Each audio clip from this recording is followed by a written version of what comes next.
Хора, елате да видите как от това стана това и как променихме тези 30 квадратни метра в нашата бъдеща градина, която ще се радваме на големи плодове и зеленчуци. За целта първо си забиваме едно колче и си разпъваме конопа, за да направим лехата. Не такъв възел и си разпъваме. И го забиваме ето тук, виждате, права линейка. Така, изкопаваме си ето така една браздичка и сега ще видите какво ще направим.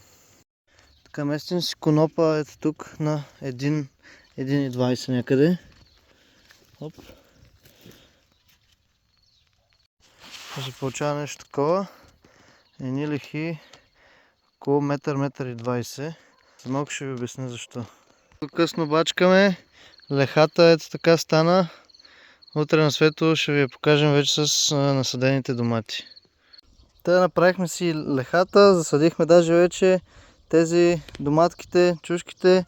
Тук си направихме друга леха с краставички и сега тук си направихме едни големи гнезда, виждате. И познайте какво ще има вътре, динки и папеши. Ще си хапваме сладко-сладко. Нали така, беби? Да. За да си засеем пъпешчето, ползваме нашите любими инструменти Aquacraft от Зеленида. 5% отстъпка в описанието, хора. Много удобно, забиваме. Вадим го. То си остава вътре. И сега си слагаме растението. В случая е удобно от кисело мляко или подобни контейнери. И то направо си влиза в дупката.